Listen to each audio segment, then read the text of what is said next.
Everyone, we got a great show for you today. An exciting one. Lots of stuff happening on the episode, and we're going to talk all about it here tonight on the Babylon 5 Retrospective. Just one little note. Maybe have a little bit of wonkiness from restream. So, if there's a problem or anything, just bear with us. Don't jump away. We'll get it sorted out if we have any problems. All right, let's get on with the show.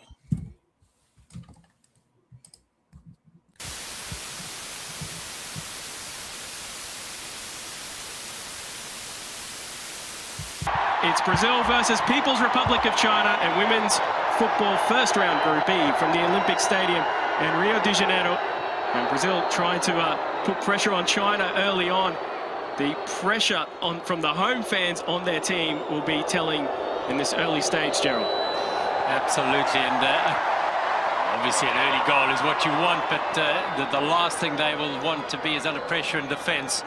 And a calm and composed start is what they need. They'll be tense. They'll be certainly very, very nervous at the early stages of the match.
Hello, everyone, and welcome to the Babylon 5 Retrospective. Sorry about that. We had a little trouble with the feed at the beginning there. Not sure what's a little bit wonky, but it looks like we got it fixed for now anyway.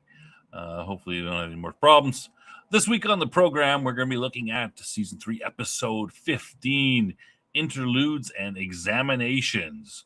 But before we do that, I have to welcome my co-host, the man who just wants to watch the galaxy burn. It's Cam. Say hello, Cam. Good evening, everyone. Good evening. Good evening. Doing well, Cam? Yeah, you could say that, I guess. You had a good April Fool's Day? Yeah, there was this big joke where they sent this rocket up into space. It's like, that can't really happen. I know. Come on. Jeez. Well, in all seriousness, everyone knows that, if Francis Ford Coppola did the moon landing, come on. That's right. If men were meant to fly, they'd have wings. That's right. They'd have wings. Come on. In all seriousness, I love the space program, and basically my entire life we have gone nowhere, beyond what we had. Yeah, pretty much. So this is literally, depending on the flight path they end up with, I guess this could be the farthest humans have ever gone on this mission. So, it's exciting. It's like we're getting back to it, eh? Yeah, and for some reason they let a Canadian on board. Yeah, well, there was probably some sort of past agreement, or there was a divorce agreement. I guess prenup, something like that. They had to do it. I don't know. Who knows? All right, inclusivity and all that. You got to look out for your younger, Anyway, Godspeed to them, and pray they return home safely after a successful mission. Yeah, and hopefully this is a new era for us. Yeah, humans. Yeah. All right. Okay, great. I just want to remind everybody to please like, share, and subscribe to the channel. Really helps us out with the algorithm. Gets things going. We're trying to get out there and let everybody see us and have them come on the show. But hey, we appreciate those who are here. All right, let's bring on our guest panelists for tonight, and then we'll say hello to everyone in the chat. Tonight, of course, we have our regular guest panelist. Death Angel Shadow, welcome. Hey, how are you doing? And our special guest for tonight is, of course, one of our semi-regulars, Madman. Welcome, Madman. Officer, unless you have a warrant to come in here, you have no responsibility to come in here. There are no Kit Kats in this house. That's what I've been saying. Oh, I'm sorry. We're on the air. Take care of that, honey. Okay. Sorry. All right. Kit Kats. What's wrong with you? Kit Kats are great. Kit Kat what? What Kit Kats? What are we talking about? The ones you were telling me about. You're trying to sell them to me. What Kit Kats are you talking about? I know nothing of this. You had a good deal No. There's no Kit Kats in this house. Oh, come on. Remember, people, when officer comes to your house, never let them in, and always say, "I don't answer questions." Tell my lawyer president. I don't answer questions. That's what you say. Why don't you answer questions? I don't answer questions. Remember it. Could be worse. I could be Rapunzel and having my hair being picked up by crows. That's true. Okay, who do we got? We have Jeanette Buffington in the chat tonight. Good to see you, Jeanette. Of course, Dave, as always, is bringing us greetings from the Narn delegation. No Narns in this episode. Sorry, Dave. Yeah. Maybe next week. It's unfortunate. Who else is in the chat? Just scrolling down. Inverse Opinion, good to see you.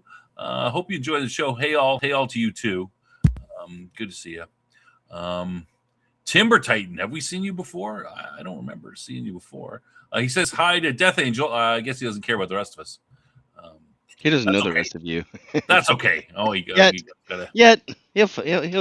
learn. That's okay. No problem.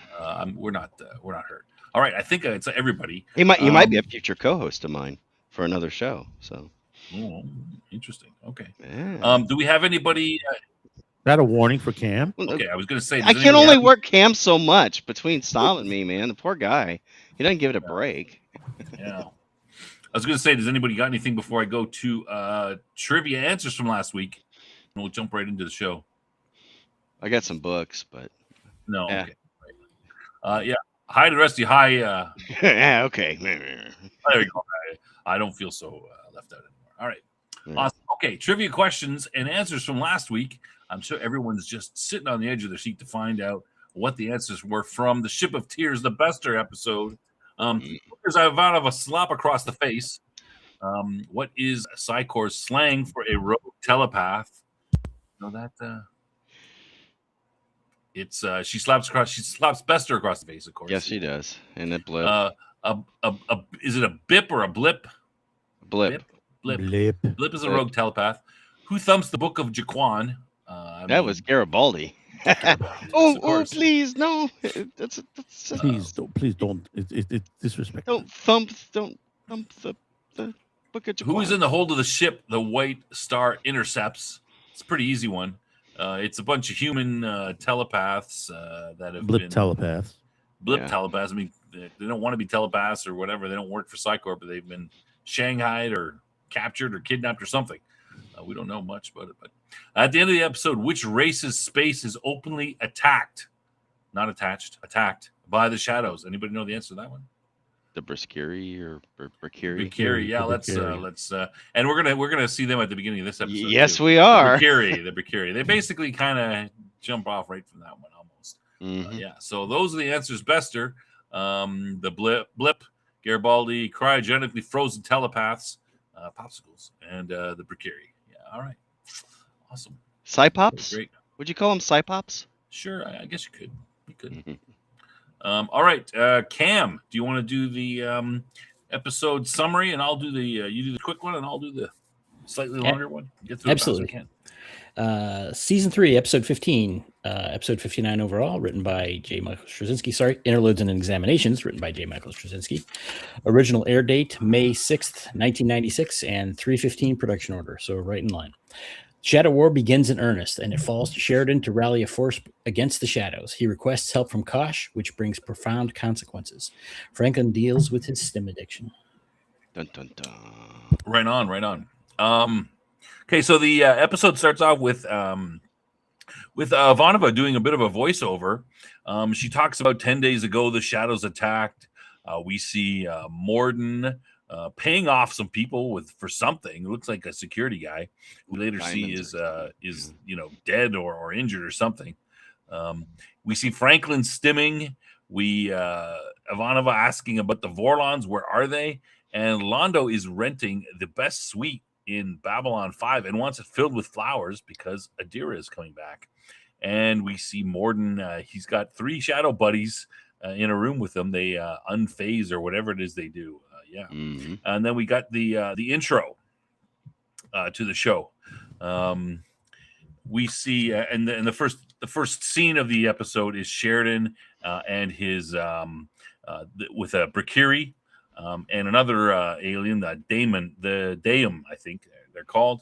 The Brakiri have been attacked. They need help. They're asking for help. Sheridan can't give them any help, but he says, "Hey, the Daim, can you help?" And basically the Daim says, no. I don't want to. It's maybe if we just keep quiet, the shadows won't attack us. But hey, how do we know if we stick our necks out to help these guys? How do we know we're going to win? So that kind of sets up one of the plot lines. Sheridan needs to do something in order to rally the troops. Rally the troops. That's a good way of putting it. Meanwhile, Franklin is in the med lab. He gets challenged and he gets upset. He's very unprofessional. He says the wrong thing.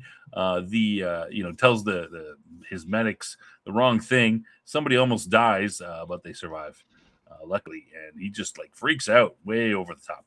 And meanwhile, Londo is Adira is apparently coming back, and we see a bit of flashback, and he is in love. Those are basically the Act 1 3 plot lines that we're going through for the episode. In Act 2, we have Sheridan confronts Kosh, and they have quite the back and forth, which I'm sure we'll discuss in detail. And it gets physical, sort of. Kosh gets a little bit physical on Sheridan, and he doesn't actually hit him. Of course, he uses some sort of mental powers or something, and beats him up a little bit. And meanwhile, Garibaldi about his stimming. He tries to get, Franklin, of course, denies it. He tries to get some info. The other doctor we see in this episode, we've seen her before, I believe.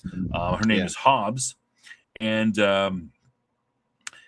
she does not want to give Garibaldi info, but Garibaldi does, find out where it is so he can get it himself and get it analyzed. He is about to have it analyzed, and then he decides not to. And at the same time, Franklin walks in and asks him, "Hey, how come you didn't?" And he says, "Oh, you're my friend. You need to do it yourself." And Franklin basically admits he has a problem, and he says, "What do to Garibaldi, what are you going to do about it?" And Garibaldi says, "Well, no, what are you going to do about it?" Meanwhile, in Act 2, we have Adira. Londo's waiting for Adira to come off of a ship, and she doesn't. What's on? Is there anyone else on the ship? And then they bring a body off the ship, and it's obviously, he identifies it. It's obviously Adira, and he is pissed about that and says, "Hey, check her for poison," because of course Centaurians love poison. Meanwhile, in Act 3, due to sorry, I should have mentioned this. In Act 2, Sheridan, he's almost killed by Kosh, but Kosh does agree to intervene in the Shadow War, give them a victory, and use the shadow ships, which we see they doing, and everyone sees them routing the shadow ships, the Vorlons. Meanwhile, in Act 3, Kosh is dead, but Sheridan has his alliance. Everybody signs up. Once they see the Vorlons jump in, Franklin goes to Sheridan and resigns his position as the chief medical officer of Babylon 5. Oh, surprise. And as well, Londo meets Morden, says he wants revenge, and he wants to, quote, let the galaxy burn, because he's assumed, that Lord Rifa has poisoned Adira, or, well, he doesn't say for sure, but he's lost the only thing he loves, and he doesn't care anymore. So, yeah, that is the rough, very quick summary of a little bit more detailed summary of what goes on. I'll turn it back to Cam, and we can talk in detail about the various things. All right, Cam, take it away. Okay, this one's got, some of the plots are rather big, but I guess I would say that the Shadow War and Kosh and Vorlon's storyline is the A plot. The Londo and Morden related, I'd say, is the B, and then Franklin is the C plot. But they get substantial time and importance, so it's just the easiest way I see to organize it. Fair enough. Okay. Well, you guys want to start with the less important ones and then get to the most important one first? Yeah, that sounds Okay. like a good idea. Well, if we're talking less important, let's talk Franklin. That's what I was thinking. Ouch. So, Poor Franklin. I'll just briefly, I'll turn it over to you guys, but I'll just say that, we kind of see a repeat of what we've seen before with him, him blowing up at his staff. He almost gets someone killed by misstating an instruction to a technician. And then, of course, Garibaldi comes into the mix here, again, kind of repeating what was going on.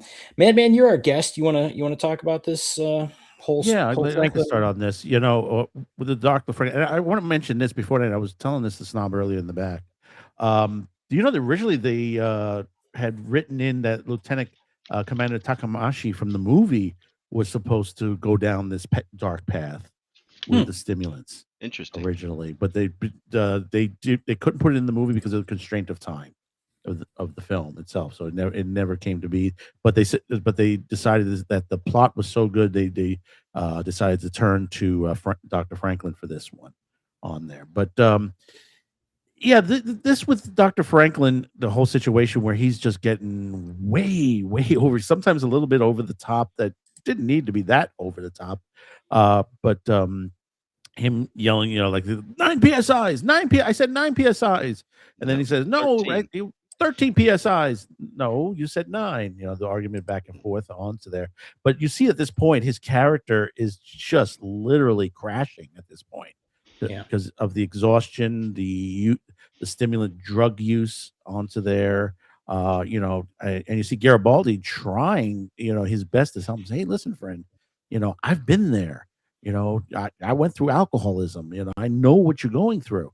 Let me help you. And it's like I got no. And he, like anybody who's ever addicted, they said, nope. I'm sorry, I am not. I don't have a problem. I'm just exhausted. Classic denial. Yeah, the classic denial. I'm just exhausted. And of course, Garibaldi's trying to go over his head, trying to get him, just put out to pasture temporarily. To help him. And, it's basically, it's like Garibaldi is just, fighting whether he should or shouldn't at this point as well. It says, do I have the right to freaking just, as chief of security or as a friend to just basically hurt his career? Because I could end up, damaging his career permanently, at this point. Indeed. Yeah. Jeff, what you got? Any thoughts on this? Yeah, I mean, he's clearly we've seen this going on for some time now, where he's basically descending into, the throes of addiction, and this is not the first time nor the second time that he's actually done something like this, and Garibaldi tried to reason with him. He showed up to his quarters, and he had just got off a shift a half an hour before, and he's got to get back.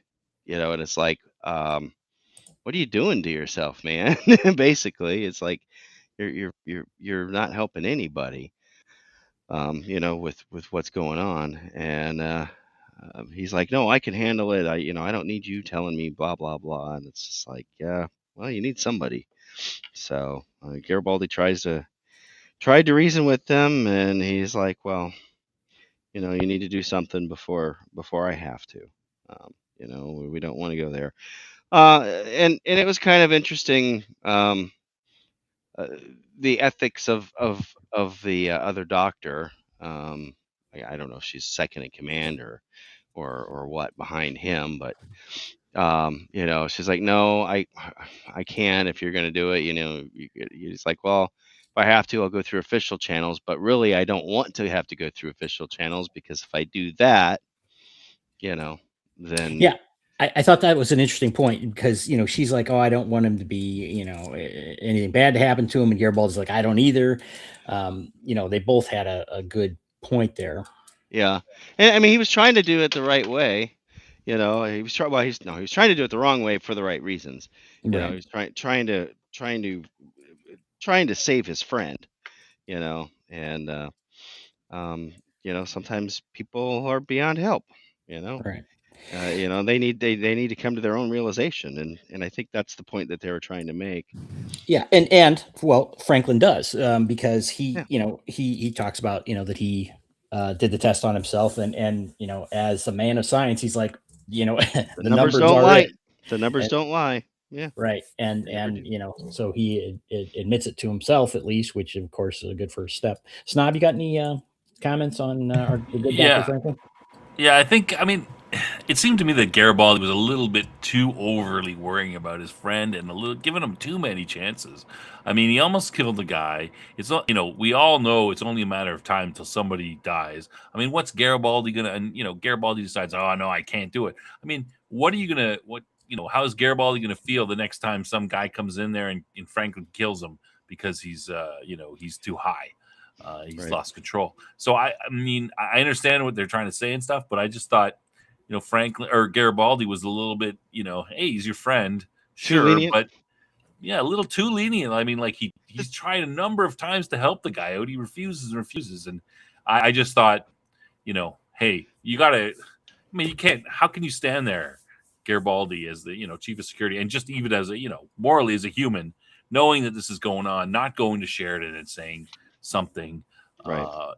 hey, you got to get this guy out of here. He's going to kill somebody until he sorts the stuff out. Now, maybe he was going to do that, and it just Franklin came in just the right time. But Garibaldi seemed to go, no, I can't analyze this stuff. I'm going to have to wait. I mean, but who knows if it would have done. Yeah, well, I think you're right, but I understand it too. From Garibaldi's perspective, again, having been there. And knowing that his life was kind of ruined, and it took someone, Sinclair, to basically pull him out of it. Right. So I think his motives are good, but you're right that it's a very dangerous situation, tough situation for sure. And I do agree that Franklin's career is probably over after that if he's caught drugging himself and almost killing somebody. Like he's probably, and in the end of this episode where he basically resigns. I mean, that saved him, because now there's Sheridan knows about it, Garibaldi knows about it, but nothing's going to go in an official report. So he can, if he sorts himself out, he can come back, and no one will, it might be suspicious, but nothing official will be there, and he'll be able to keep working. So this is the best thing for him for sure. Right. But they're giving him a lot of chances, man, and they're I guess he's a really good friend. Well, he's also a vital piece of the medical staff. I mean, losing him is a hit. And you can kind of see that when he talks to Sheridan. Sheridan's just kind of like, you can. It's like we don't need this either, but he does kind of capitulate and like, okay, shakes his hand. It's like, all right. I'm kind of surprised Sheridan didn't say, listen, I'm not accepting your resignation, but you're going on a 3-week sabbatical, or you're taking time off or something like that, right? Yeah. In order to sort of cover it. But I mean, maybe he did, but we don't see that. But yeah. Okay, so for a frying pan in the fire with the Franklin there, and I'm sure we'll have exciting adventures with him. Hey, Outpost Nerd. Yeah, Outpost. Okay, so Welcome. now we've got I like the storyline a lot. I want to call it a B plot, but it's the Londo storyline, which you described in pretty good detail. So I'm not sure we need to go over it, but Londo is, of course, giddy. You know that his long lost love is finally coming back. And we see Veer back as the assistant in this too. Really, now that he's been removed from his position on Mimbar. And then Morden's creeping around. I thought it was pretty interesting with Morden. We see him cutting this. They don't really talk. At least I don't remember. I don't think there was any dialogue shown. He's dealing with the security. The security guy basically gets him on the station. Yeah. And there's some payment that goes on, and then we see that Morden killed or had the guy killed, which is this. My thought is it's like, oh, they're stepping up Morden here, because usually we know what he's hooked in with, but we don't see him directly acting all that often. So this really felt like a very sinister escalation to me. Snob, let's. Oh, sorry. Go ahead. Let me ask a question there, Cam, before you're describing. Now, are we sure that security? I mean, he did look dead, but are we sure he was dead? I mean, the guy who came in, Garibaldi comes in later, like right after that, and says, "Hey, this guy got beat up in a fight." It didn't look like the same guy to me. I thought maybe that was him, and Garibaldi didn't know what happened, but it looked like a different guy. But how come we don't hear, Garibaldi say anything to Sheridan or anything about, "Hey, one of my guys got killed"? Yeah, it's a good point. It was a little bit weird, but anyway. Actually, I can answer that somewhat. Technically, there's another scene cut out of this episode, which basically the actor is credited to be in this. A gentleman named Glenn Martin was credited for this, but the scene wasn't used. Glenn Martin played a ranger following Morden through Babylon 5, and the shadows kill him at one point. It was supposed to be in the episode on there, and they were supposed to find the body as well. So I think there might have been some sort of confusion in the process of putting this story together onto there. And we saw the death of one guy, but actually it was supposed to be two. But then I guess we never heard it again. I might have been an error on JMS's end. That's that would be a huge thing to remove. It's because the sinister thing goes over the top, because it's. I mean, it speaks well to the good guys, right? It's like they got a ranger on this guy's tail. They're keeping an eye on him, and then that was one of my problems with this episode. Is like, how come Morden's on the ship? It was cut for time. Everyone's just letting him walk around, and nobody's even following him. How come they even let him on? That kind of stuff. I was one of my. He was already held before. Well, I'm sure everybody in security knows who this guy looks like. Okay, yeah, everyone knows Morden. Well, we know that the security guy got him through security. That much didn't you guys pick up on that? No, for sure. And remember, Ivanova says that in the voiceover at the very beginning, she mentions that there's a problem. We had to hire new people. We didn't get them all vetted properly. Yeah. And this guy's there doing criminal acts at the same time. But did you guys agree that it was a security guy that was dead there? Oh yeah, that definitely was a security guy. It looked guy. like the same uniform. Yeah. For sure. Okay. Yeah. All right, Jeff, you wanted to say. Guy. Jeff, you wanted to say something about the whole situation here. Why don't you? Well, I mean, I was thinking, because you mentioned that Morden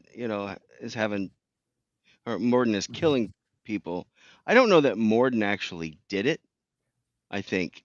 Yeah, the shadows might have done it for him, or some other agent. I think the shadows did it, and we'll probably get into more about the Adira thing in a little bit, but even the question of that. Well, sorry, Jeff, just one real quick thing. We did see this other guy come to Morden. So later on, after the Orleans attack, second one. Yeah. Clearly he has other people he's working with, his own network. Yeah, it seems to just be recycling these gemstones, the diamonds or whatever they're supposed to be. Yeah, I think he gives them his payoff, because of course, what else are they going to offer somebody who credits aren't going to work anymore, right? Because they're not getting paid credits now. Well, that's a good question. I mean, we know that there are the different races have their own credits, so I'm not sure what they're using here, or if there's maybe the Centauri are still accepting Earth credits. Who knows? It's But yeah, I mean, and that this is maybe one of those things that just didn't get covered. But what it's going to be expensive. Okay, well, talking about renting the room, you mentioned that earlier. The best suite in Babylon 5. What did he pay in? Are they still taking Earth credits? What's the deal? Are they? Well, whatever it is, they'll gladly take it on Babylon 5 because they need the money. You would have to assume that Babylon 5 has some sort of exchange and always has, because they are dealing with all these different governments, Right. that all have their own currency, presumably. And they have some way of exchanging all this. So I would imagine they got to pay their crew too, though, right? So how are they? It's like, what's the economy now? Well, we haven't delved too deep into what the economy is now that they have broken away. I think it's a whole.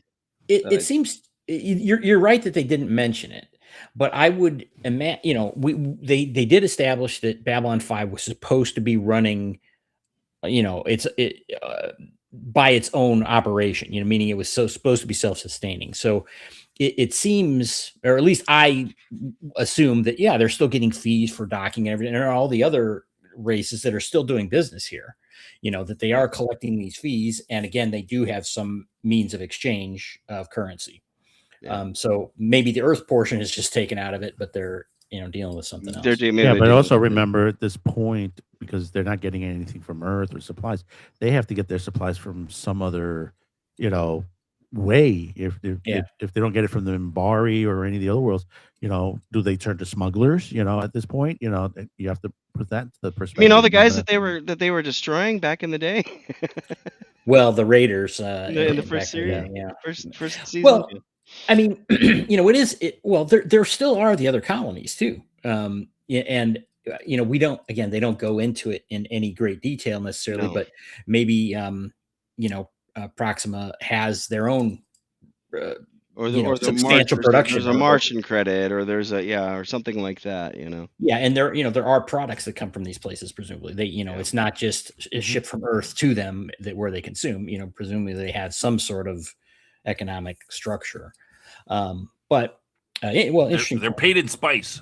Yeah, we're not going to talk about spice on this pod. This cast. Outpost Nerd trolling me.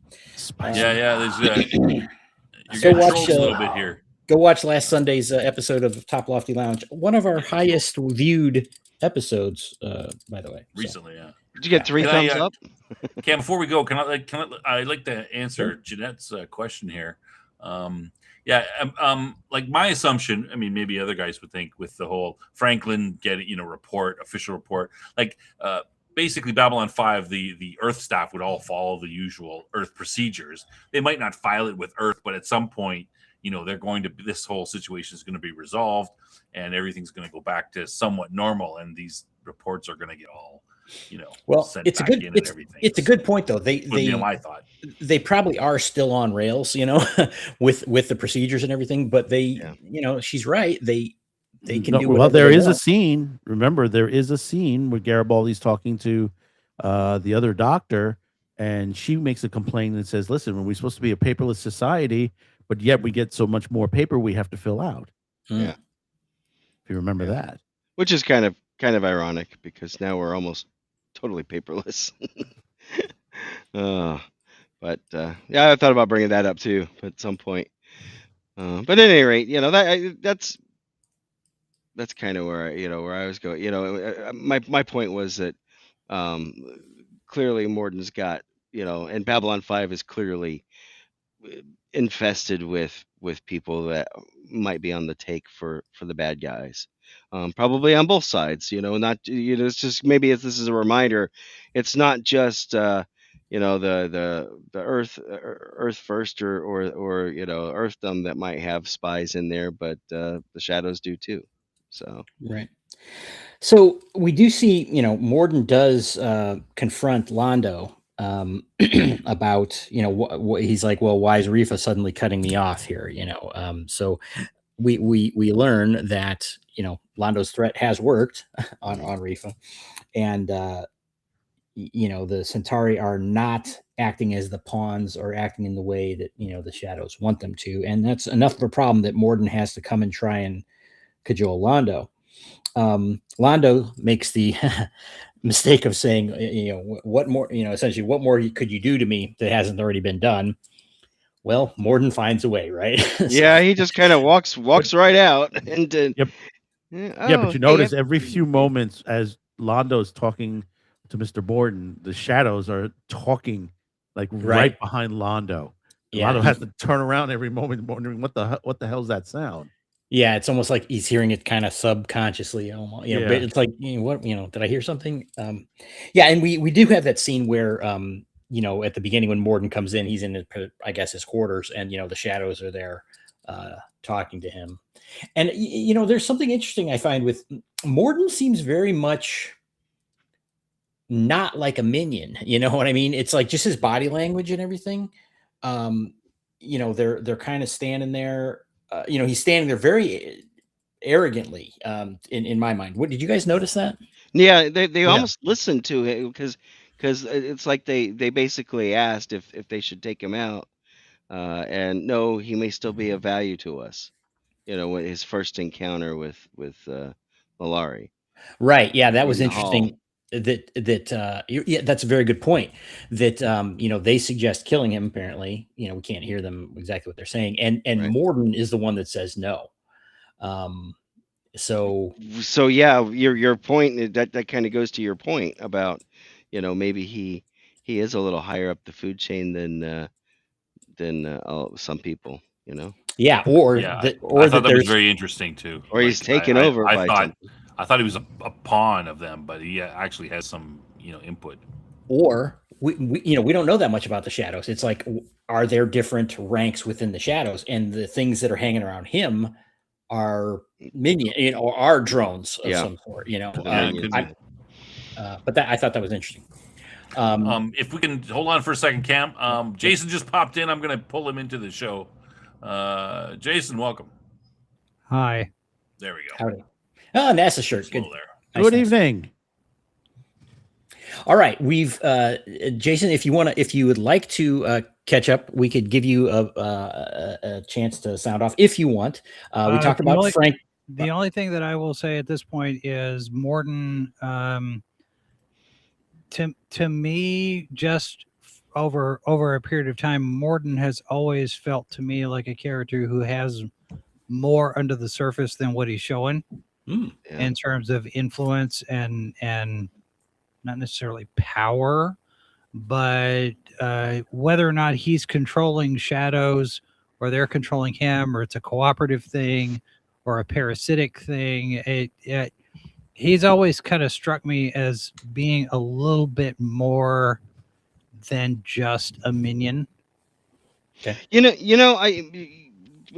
We've hypothesized that was it Lita? That Kosh was using her to transport himself, and if they can do it, maybe the shadows can too. Interesting. And so what if Morden is actually kind of a possessed, a possessed human, and that's perhaps why he's got more leeway or got some air of authority. Yeah. Well, the other question is those three shadows that are around him sometimes seem like bodyguards.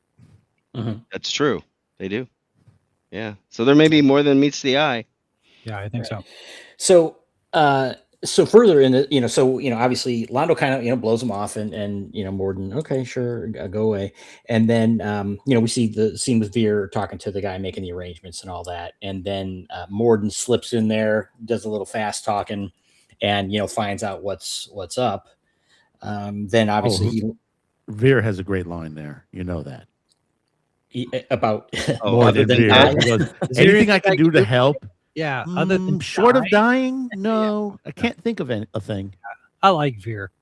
I do too. Yeah, and Veer maintains his. He gives him no leeway at all, which is I like that as a general rule. He's got a backbone against Morden. Yeah. Well, and you know that's interesting too, because Veer is not standing up to Morton because of Veer. Veer is standing up to Morton because what he sees that's doing to Londo, which I think is a really interesting take on the character for that character to do that. He's trying to protect Londo. He's trying to save Londo from that relationship. And by extension, we're going to save our people. But his motivation for standing up to Morton is not, I think you're a bad person. It's, I don't like what you're doing to my friend. Which has always kind of struck me as more depth to Veer than just being comic relief. Yeah.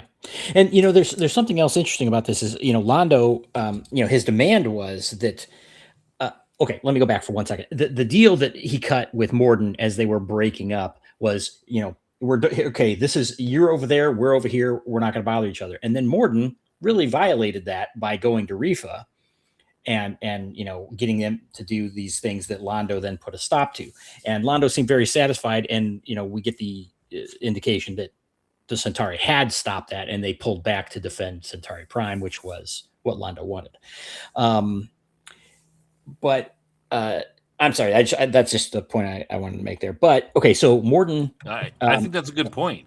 You know, I mean, Morden breaks the thing, and then he comes back and he's all like, "Hey, you've broken the deal with me." No, you broke the deal. Right. Yeah. Londo was dealing internally with his own people. So, yeah. But okay, so obviously Morden hatches this plot. I'm not sure exactly how he did it, but he found, well, he has a lot of resources clearly. I mean, you know, yeah, he was able to enact this plan with an agent on board the ship where Adira was traveling before it docked. Right. So that's, again, that's like, whoa, that's pretty extensive. You know, that it's just, I mean, does he have? I mean, are there infiltrators all over the place? Apparently. You know, I mean, what are the odds that he would have an agent or be able to convince someone so thoroughly to murder someone on a ship that he didn't even, you know, that he had to track down? The logic bomb there, the plot hole, the problem there. How did Morden communicate with anyone on that ship in a short amount of time with specific instructions without being detected, the signal coming out of the station? Yeah. That's a good question. I think it would have been better if they did that a little differently. But I would give it a little bit of leeway, given that he's connected to the shadows that have their own, you know, we don't know what the extent of their web is, but it's not ideal for sure. Right. I mean, there's a couple of things you could, I mean, you know, I could make up a bunch of, I mean, I agree. I wish they had given us more. You know, we don't know how far, you know, Adira's coming. We don't know if she's already on the ship or not. Is the ship's in transit? How many places the ship stopped on its way to get to Babylon 5? You know, maybe Morden has someone you can put on there. Yeah, but Morden doesn't find out about it until right before the ship gets there. Right. Yeah. He doesn't have time to set up anything prior to that, and he's sitting there going to confront Londo. Up until that point, from what we see in the episode, Morden doesn't know anything about Adira until after he sees Veer talking to the guy making the arrangements for the room. Yeah, right. But those things happen, like, you know, Londo, you know, at the beginning of the episode, he's like, "Oh, rent this suite," and then Veer goes and rent the suite. I was assuming it's only a day later, and then, you know, Veer's renting the suite. He's talking to this guy, and then Morton comes. So I made the assumption that Londo only knew about it, you know, only started making arrangements very soon after Morden got, you know, wind of those arrangements through the, you know, that thing that you just mentioned there. That's not the sequence how it does, because he tells Veer to arrange the room because Adira is coming back to the station. Right. So Veer goes out and does this thing. The scene where Morden sees him, this comes after Morden has confronted Londo, if I remember right, and kind of giving him a little bit of a, you know, veiled threat or what, you know, woo, spooky. I agree. But at that point, Morden does not know about Adira, at least according to what we've seen in the episode. He doesn't find out about Adira until after he sees Veer finalizing those arrangements that he's already made. He's talking to the guy that's made those arrangements. And then Morden comes around to this other guy and says, hey, wait a minute, let's check a couple of things. That's when he finds out what all of this is about for Adira. And now Adira becomes a target. But she's on the ship already, and she's about to arrive on the station. Morden doesn't have time to do anything. You have to assume that there's already an agent on the ship. You have to assume that that agent has the means to kill somebody. There's a lot of this has to happen for this has to happen for this has to happen, and it's you have to understand kind of falls apart when you look at it too much. You look into the perspective of how do you communicate on there. We already know that the Volons can communicate great distances, because you had that whole episode where Sheridan's aboard that ship and Kosh is talking to him in his mind to the point. Is it a possibility that maybe the shadows have the same potential of communicating great distances? So you still have to assume that there is a shadow on that ship. Possibility. It could be a possibility. In connection to the person that killed Adira. In which case, if you're doing that, then Morden's got no reason to pay off the guy after he's off the ship. I mean, but also, I agree you have to remember this Jason's, is a Centauri ship, and it's coming from Centauri. And if Morden might have people already paid off on Centauri. Was it a Centauri ship? Was it a Centauri ship? It had to be a Centauri liner.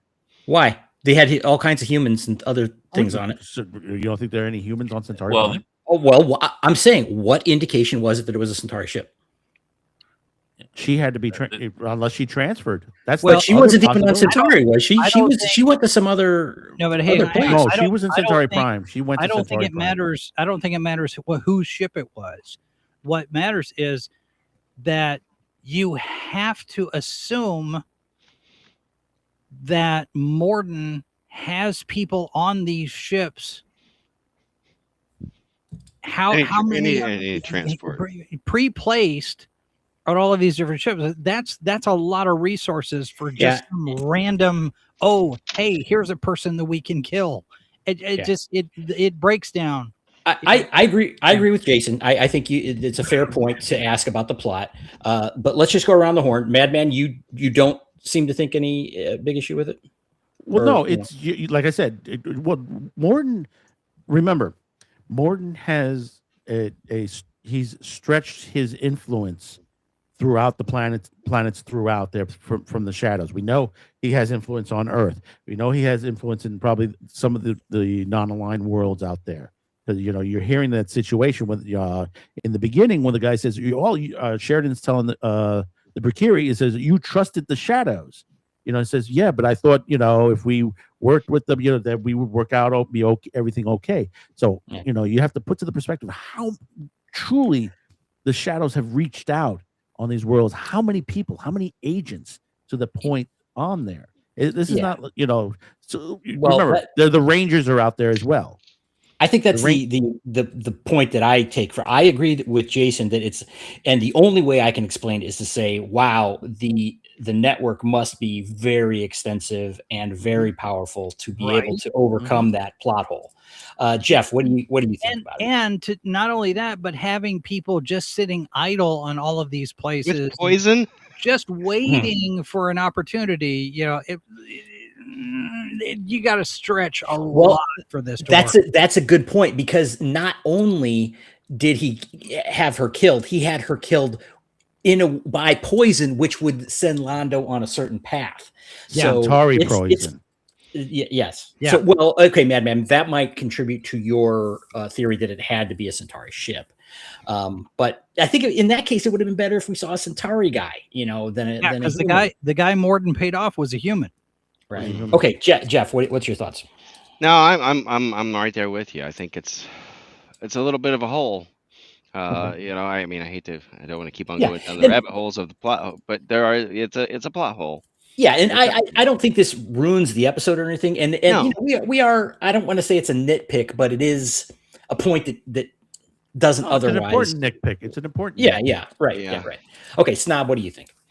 No, I mean, I agree with everything you say. I think Jason laid it out pretty clear. It is a little suspect. I mean, I can come up with reasons and say, oh, maybe the ship stopped at a bunch of different places, people got on and off and stuff, but we're not told that.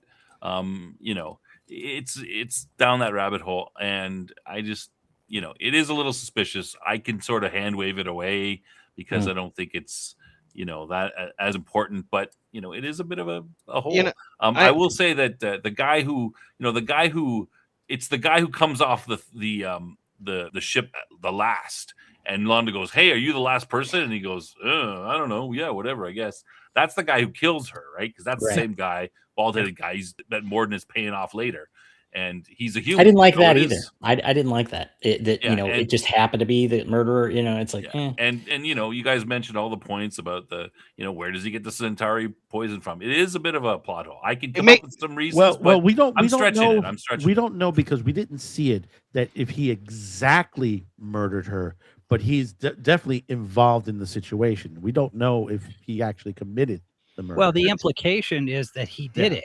Yeah, the implication it is. Orchestrated. Yeah. Which makes me wonder if originally it wasn't something that Rifa did as a revenge thing, and that was the idea he was going with, and decided to shift it to put more of the onus on, from our audience perspective, that Morden is the one who arranged it, and Morden is, of course, going to try to use this to get Londo back in the fold. Isn't that clear? Isn't the exchange? We see Morden with the guy. I mean, what else would they be telling the audience? With that. Yeah. Okay. Anyway, I think it was a good discussion. I think it's a difference from a draft to where actual implementation, and he may have changed direction and go, it would be really cool instead of Rifa doing this if Morden actually tries to implicate Rifa without specifically coming out and saying so, Well, yeah. Yeah, because you need that in the dialogue. Yeah, I would agree. It wasn't the smoothest, but okay, it works. So, and we see later on Londo and Morden's kind of like, I mean, it's like, he's like, I'm kind of sorry, but he gives a dig too. He's like, well, if you hadn't had us, removed, then maybe we could have done something about this. And Londo, we would have seen it coming, or we would have been right. Yeah. Now, Londo obviously is in a bad mindset at this point, and he basically gives it all up. Right? He's like, whatever you want. Yeah. He asked for two things: that his people, he didn't give up. He didn't give up the good of Centauri Prime. But he should kind of know better, I guess. But he said he wanted them to be secure, and he wanted whoever did this, and then he didn't. And I don't care about anything else. Let the galaxy burn. See, that's the other thing that doesn't make any sense to me. Is Morden threatens him? Yep. And then the girl comes off the ship dead. Mm-hmm. Yep. And he doesn't put two and two together. That did bug me too, and I was going to bring it up. If I was waiting for the right moment. Sure, I mean the Centauri method and with the poison and all that. Okay, he can sit there and think that maybe Rifa's got something to do with it, but Morden just threatened him. Right. Yeah, and you're not even. And he even said, remotely suspect that maybe he had something to do with it, and you're going to turn around now and so the guy that threatened you. You're going to now tell him cut loose and just do whatever. I mean, it did. I understand what you're saying, and they even had the flashback, showing him and Rifa, that exchange and everything, and so I mean, I think it's reasonable that Londo would have been like, oh man. Rifa did this, it's not like it would be out of the realm of possibility, but what you said, Jason, makes complete sense too. It's like, this is awful convenient, but that's what I thought, again, so on the other hand, maybe Londo's like, well, how could Morden have orchestrated this? He didn't even know about this. And what I'm saying, in his head, he might've been like, Morden couldn't have known about this. But it wasn't really. Hold on. There's another question I have with this, and I agree with Jason. Another question is that what is Rifa gained by killing Adira, right? to hit But- back at Londo. Well, Hit then back at Londo Londo, will just yeah. then Londo will just have him killed. To Well, get back in the other line. question is, the other question is how does Rifa even know about Adira? Well, he might. He got spies in Londo. Yeah, Sure, they are. but all of He these might know. questions, all of these questions demand a piece of something in the show. Yeah, I agree. You There have could have been one. dialogue. This has to stronger be one is- established. You can't just Yeah, but assume that. Yeah, Well, I think no, the stronger actually, one it is what is does Okay, Rifa one gain at a time. from established killing- with a little. Hold on. Hold on. What does yeah, Rifa this is gain a from little killing bit. Londo's girlfriend? No, That's the- everybody, hold on. Snob, finish your point, and then Madman. Yeah. Yeah, I was just gonna say. I mean, I agree with Jason, but I think the bigger point is, what does Rifa gain from killing Londo's girlfriend? Nothing. You know, Okay. like it's not really, you know. And Londo should figure that out and say, well, why would Rifa do this? Wait a second, he should quite be questioning this. But Okay, anyway. Madman. Okay, back on season 1 when they first met onto the situation, and remember, Londo gave her a medal, you know, to wear proudly as a Centauri woman. She's already known being a prostitute Slave. to the situation. She goes back home, and now she has something that says, "Oh, you know, this is the Malaris."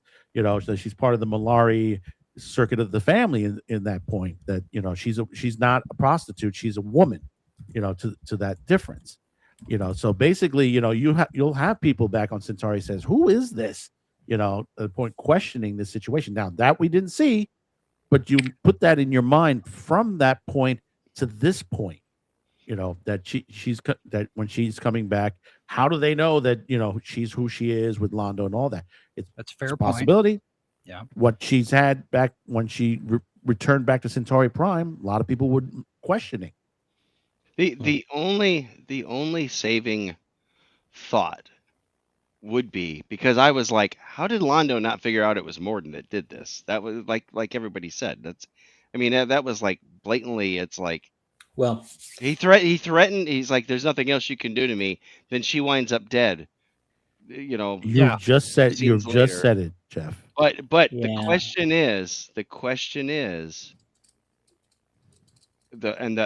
out, I think, would be if Londo capitulated to Morden but is secretly withholding and actually knows that Morden is the one who arranged it. And they didn't reveal that. That would be like maybe we'll follow up later on that he knows that. That's Oh, that's no, a I real- But it's a stretch. It's a stretch. No, it's a but- stretch. You have to remember to this point, Londo his entire career has never been that great.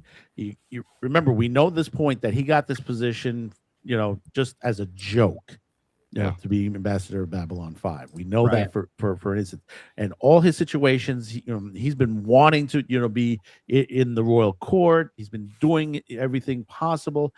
Everything has been known. He divorced 2 of his wives, to the situation. Even his 3rd wife, doesn't really like him to that point, and all this. But then here you have Indira, basically comes into his life, changes him in certain ways, and now she's dead. The thing that has made him joyful in his life, the only thing that has been joyful in his life, and now she is gone. How much emotion is going through Londo at this point to not think straight? That basically, he has in his mind already that it's a Centauri poison, and it's he did it to Rifa, and he knows in Centauri poison was the thing in the olden days. I don't disagree with you that Londo could be led to that, but I think Jason's point is valid and Snob's about the motivation of why he would do that. Rifa would do that. It could have been done better by having a bit of connecting tissue, to weave this together. You're correct. So, it's, again, in the end, I think it turns out okay, but it would have been better craft, to tie this together. Just remember, it's the point, in the mind that he's going through right now and the things that have happened in the past. If you go back to what Lady Morella had told him, it says you have 3 chances to avoid the fire that awaits you. 1, you must save the eye that does not see. 2, you must not kill the one that's already dead. 3, you must surrender yourself to your greatest fear, knowing that it will kill you. Did he just burst on one of those? I think so. Did he? Which one? Rifa is the one that's already dead. We don't. Well, we have to wait a little We bit don't to see know. what goes on. We don't. you Yeah, know. we don't After know what this, happened. we don't know the repercussions yet. All we know is Londo has now says let the universe burn. Yeah. To me, that's So- an anger for losing the only The only really good good thing thing in in his his life. Well, Right. her and Veer. Those are the two. Yeah. Okay. Does anyone else have? We'll kind of wrap. I think there's some where we could wrap it up again at the end. Yeah, but let anyone me- have anything to say about specifically the Londo and Morden stuff? Yeah, I want to add to that. I mean, I think it's a little weak for me. However, in the future, if we see Londo kills Reef, do it, and then he comes back, and we get the sense it's very, very emotional in this part. He was like crazy, wasn't thinking straight. Then maybe that'll sort of help fix it for me. But also in this thing, if I had seen Londo, do something emotional, or maybe out of character, maybe he, destroyed the suite. He went in there and ripped up all the flowers, or he did something that was out of character, which made me think, okay, he's making this decision. He's in a very emotional place. He's not thinking straight. That would sell it to me a little bit better. But I didn't see that. So I'm trying to find a way to sell it to be better. Well, I thought I that wish they- we maybe seen something like that, but yeah. I thought that Londo, he did show some kind of like almost breaking emotion, when, because it's like, when he saw her, it's like, I think he already knew, right? But he's like, who is that? It's, and he kind of had like a almost breakdown, for, a few times there. And then, when we come back to him with the scene with Morden, he's had a little time to, calm down. But so I guess not what I'm saying is that I can buy that he was not in the right state of mind, leading up to that. And even though he was holding it together when he was talking to Morden, this was a big impact on him. I think that's reasonable to believe. I would like to see a little more. I mean, Sure. I buy it, but we're kind of filling it in our own mind. Maybe if we didn't have all this Franklin stuff taking up time in this episode, we could have had a little bit more. Everyone loves here. Franklin. Come on. Yeah. Okay. All right. Let's go to the A plot here. Go back to the beginning with the Shadow War, Sheridan, Kosh, Delenn. So we do hear that the Shadows are making attacks all over the place, which they can't figure out what what the pattern is. They just seem to be going everywhere, not holding anything. You could tell Sheridan's a tactical thinker. He's like, well, he can't put it together exactly why it's happening. He has a scene with Delenn where they kind of talk about this, and she mentions that, well, this is kind of a shadow tactic, from the past, that they do this kind of thing. To confuse the stronger races, or the stronger, the right more together, the bigger ones, So. Yeah, and so he does have this meeting with the the other two non-aligned worlds people, which they bring. I forget what was the race of the masked, or the kind of the one wearing like the helmet. What race was that? Oh, that's the Daeum. It sounded the like game.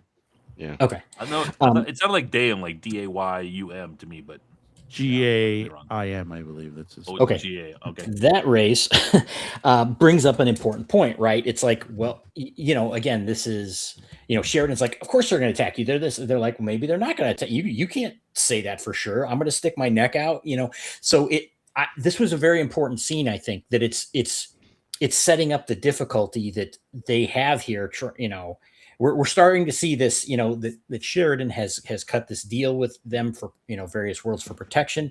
And in his, he's starting to put together this big alliance thing. And he even talks about it. If, he could take the Narn and the other races and turn them into an offensive force, they could do that, but he doesn't know how. And then that's where this whole thing comes. It's like, well, show us you're strong. The game Geim kind of puts There that they idea are. out there. And then he has a discussion with Delenn. So who wants to talk? Madwen, we want to go back to you. You want to talk about that whole kind of situation? Yeah, and we heard from the Brakiri that they basically, like I said before, that basically they were, scared into the situation by the shadows, because they said, oh, that they figured, well, if we, do what the shadows do, they'll leave us alone into that situation, and we know that wasn't Not how happening they work. because their ships were one of the first to be attacked when they started attacking openly to the point, and they, you have other worlds that are doing the same thing, and this is what the problem is, that the League of Aligned Worlds and all the other smaller worlds are, at each other's throats because the shadows have influenced some of these worlds to attack each other, and some of them are doing it out of fear itself. These shadows, because they do not know who these shadows are, but they've come to them and says, listen, do this or else. They're hearing the stories of what the shadows have done already so far. Doesn't it seem like that's burning a bridge, though? Because they had the Brakiri basically doing what they wanted, and then they turned around and attacked them. It's like, if they had them acting on their behalf, why would they attack them instead of someone else? Well, remember what Sheridan said at one point, that what is their tactic? What are the, what are their plans? We don't know what is the end game for the shadows at this point. Well, it's chaotic, clearly. It's chaotic. Of course, it's chaotic. But what is their end game? Where are they headed for? We don't know to that point. Why would they turn around and start to attack the Brakiri? At point, if the Brakiri was working with them, we don't understand their tactics. Sure. Jeff, what do you think about this whole situation that they're setting up here? It's kind of fascinating that you've got this race, and I understand they're kind of like, well, we don't want to get involved in this, because if we get involved in this, then they'll have a reason to. But if we can stay out of sight, out of mind, that's their logic. Stay out of sight, out of mind. Maybe they won't draw the ire. They don't want to draw the ire of the shadows. So they're like, no, we're just not gonna. We're gonna stay neutral because we're afraid that if we pick the wrong side, that then we're gonna be subjugated and destroyed by them. And they're we don't have anything powerful enough ourselves to be able to hold them off. So it's. I get what the shadows are doing, and it's kind of more of what we've said all along.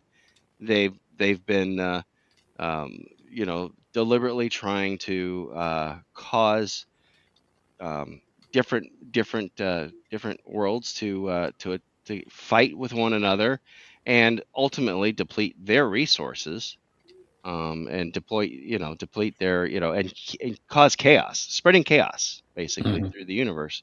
Or the galaxy is what they're trying to do anyways, so that ultimately that's been their goal. They're doing the same thing with Earth, with what's been going on. We've talked about that with the Mars colonies and all that, it's just a cause chaos, cause a rift between the different worlds, because ultimately they know that they can only be defeated if everybody gets together on board. Yeah. Snob, let's go to you, and maybe you can talk about any of that you like, of course, but the discussion with Delenn and Sheridan, if you want to touch on any of that too. I mean, I think Jeff laid it out pretty good. The whole, we know that the shadows are pure chaos, and it's, because we're with Sheridan's view. We know that they must be just doing this because they simply want to create chaos. But of course, the other races don't know that, right? They might be like, oh, maybe we'll leave us alone, and we're all like, no, they're not going to, smarten up. They're not going to leave you alone. They're going to just wait and pick you off later. They're just picking you up one at a time. You guys got to get together. We know that, and Sheridan knows that, and he's frustrated, obviously, when he's talking to them about that. But they don't know that, so I guess we got to give them a break on that. Though it seems, foolish for us that they can still believe that. The thing is, is, maybe they'll leave me alone. Yeah, but Sheridan knows that, and you have to understand too that the people he's talking to are diplomats. they're not just ordinary citizens who are not going to have access to information.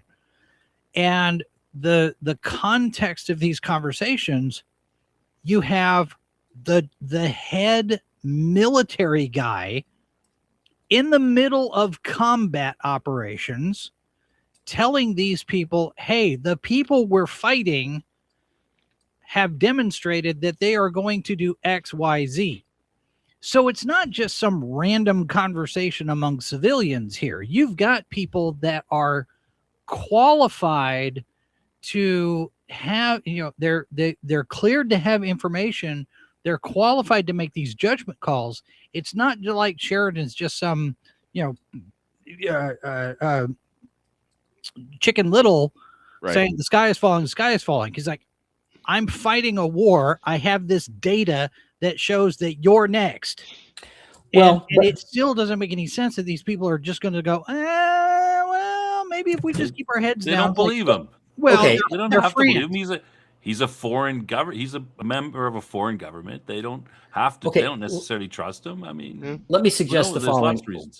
Normalcy bias is a strong motivator, right? It's like, I'll keep my head down and I'll be okay, even though it's not rational at all, and again, they didn't state this necessarily, but Sheridan is also the guy who could easily be said is, well, why didn't you tell us about this earlier? You know what I'm saying? If they wanted to kind of turn it around. So I'm not sure how much trust he has at that point, even though, Jason, you're making the right point that, this is, he's not hiding anything from them right now that they know of, but it's, I could see that there's a little distrust or just a desire to, I just hope I escape this, kind of mindset.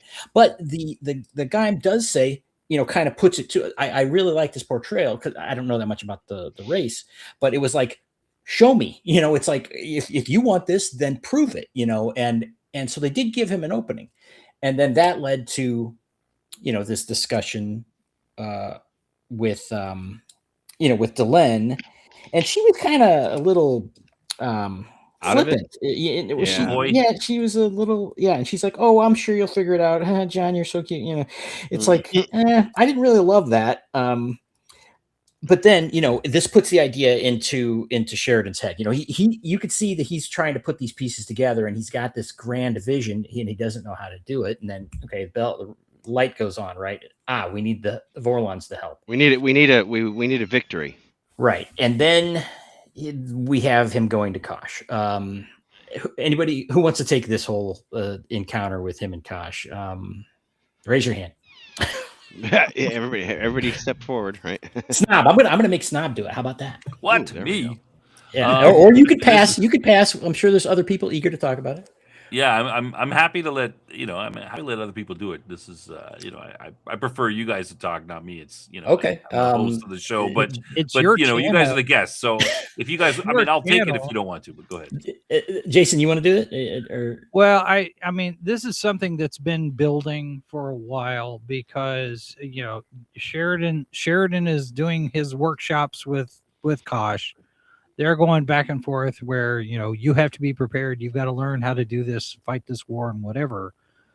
And Sheridan's right in his frustration with Kosh. Is like, look, you're right now, you're a big bag of bones and you're all talk. And it's put up or shut up time. It's just like you said, put your money where your mouth is. You've been kibitzing from the sidelines all this time. And now, it's time to actually make some hard decisions. Because there's a war going on and things are going badly because the enemy is doing something we don't understand. And you know them, you've fought them before. And so, he really kind of puts it on the line and calls Kosh into account and says, enough is enough. It's time for you guys to step in. And with Kosh sitting there going, it's not time yet. Well, what do you know? It's either give me more information where I can now understand why you're not jumping in yet, or get off your butt and do something. And that's the frustration that we see. Put up or shut up. Yeah, he's finally had enough. and the the cryptic messages and the half answers and the whatever is like that doesn't work now. Strategically, we are in a war where I need information that's actionable, and you're not going to tell me, so we're gonna cut you off. I am going to go do this on my own if I'm not going to get your help, but it's going to go badly, and it's going to be your fault because you didn't step in. Yeah, this is almost like Well, the plot for Rogue One at the very beginning, where it's like Mon Mothma is basically like Kosh in this regards, and she's got this Rebel Alliance organized, or we've got this Army of Light organized, right? We're trying to get it together, but we can't get all the pieces to fall in because everybody's fighting with one another, or they're all have their own little interests going on. And well, fine, if you're not going to do it, I'm going to do something, but I'm probably going to die trying it. And either way, I'm dead. So it's a lose-lose without your help. well, Kosh does mention they're not ready and there's not enough of us. He does mention that. But the thing is when he's getting angry at Sheridan, the bridge is like picking up. It's like, sir, there's a power. There's a strange, powerful source coming from inside Babylon 5. And he says, where is it? And then we switch back. I said, how much power is going through Kosh at this point? And he says, when he says, Kosh tells him, leave now, and he says no, and he says disobedience, and Sheridan tells him, impudence. And then they don't follow up on that scene in the bridge. Yeah. They mention, there's this powerful energy surge, and we get all of the stuff happening, all the business with Sheridan and Kosh, and nothing comes of that scene on the bridge.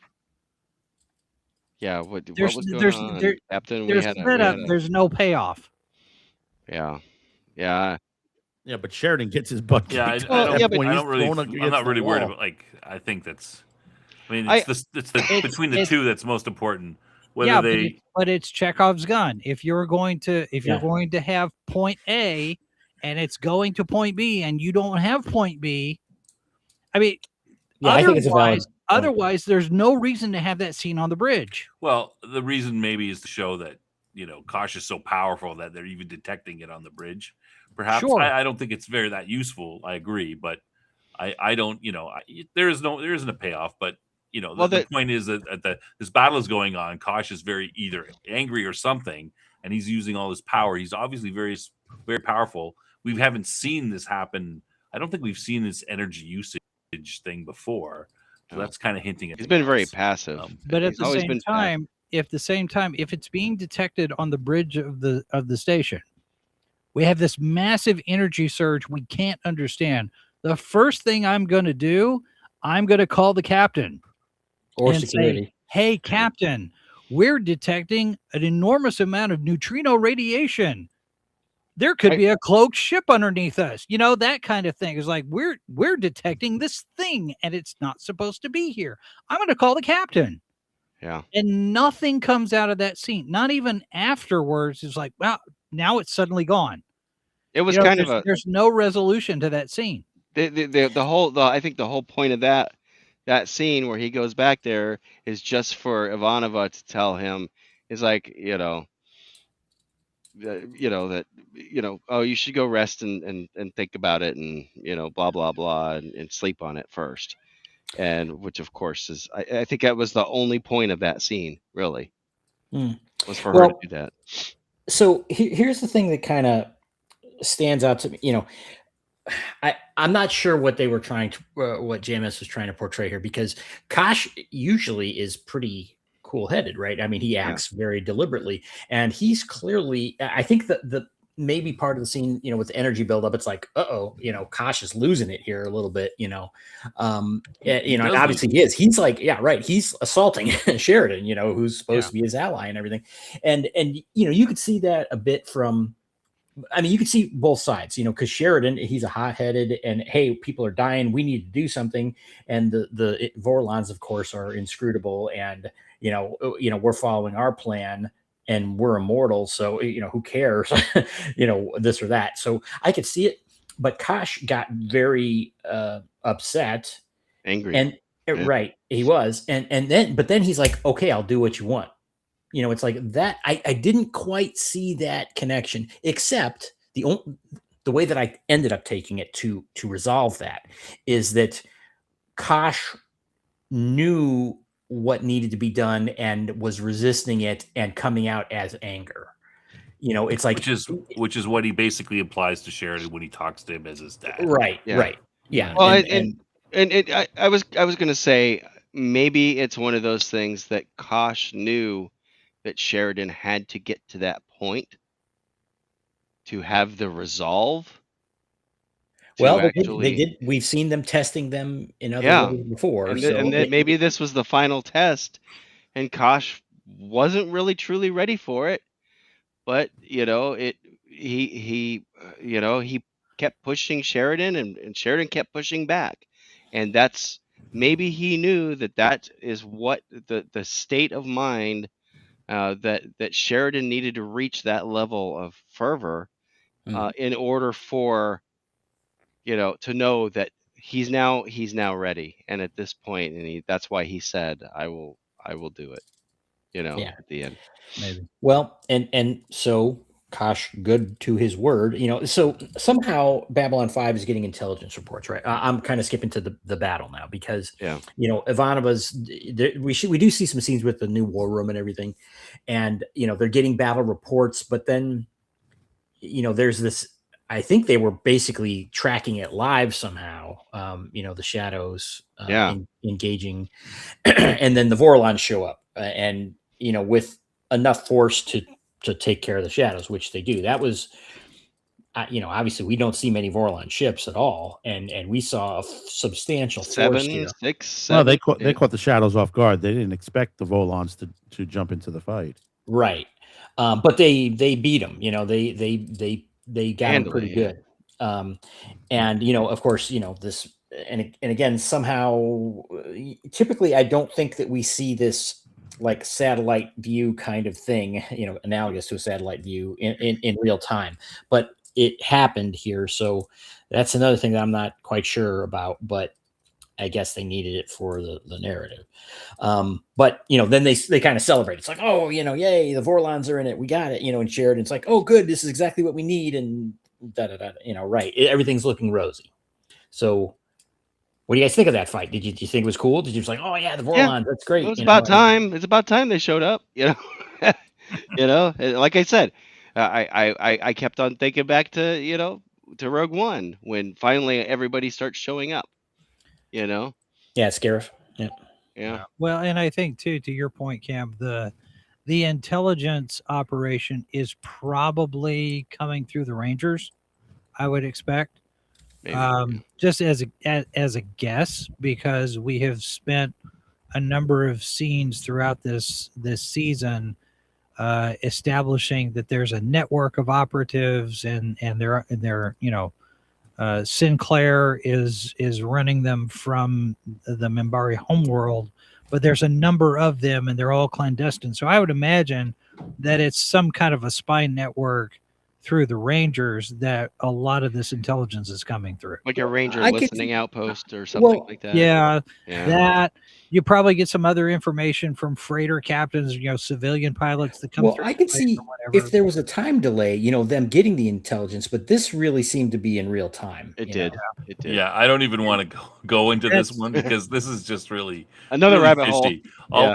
Well, you have to remember there are things we have not seen as of yet. Yeah, I just the point. And okay, but it's not been established. Reports. The Minbari are building about the battles afterwards. And now we've got a live feed of it. I'm like, okay, I'm just gonna forget that happened. Yeah, I thought that was some hand waving. Let's just.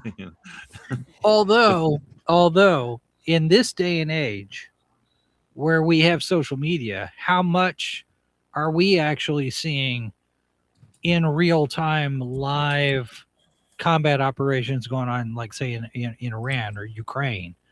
Yeah, as long as there's a communications pathway, there's nothing that says that information can't get out. Well, I would agree, but it's another thing. It's not been established in this world, though. Right. We haven't don't see established things- faster than light communications.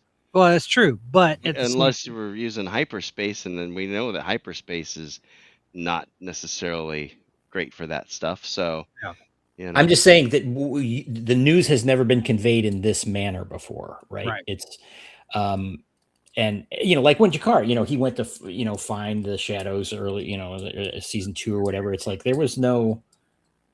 Well, anyway, it's different. It was went different. on a ship and he came back on a ship and then he gave the Right. information. He didn't radio anything back or right.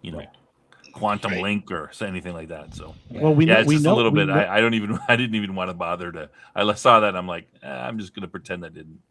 Yeah, I'm just gonna pretend hand wavy him like. I'm just otherwise I'm not gonna enjoy the show as much. I'm just gonna but remember suspension to of the disbelief. point when Marcus arrived onto Babylon 5, we know that basically there are groups of rangers on different worlds, training on different worlds that from different races. It's not only the humans at this point. We know that for a fact to that point in that opening segment of introduction of Marcus.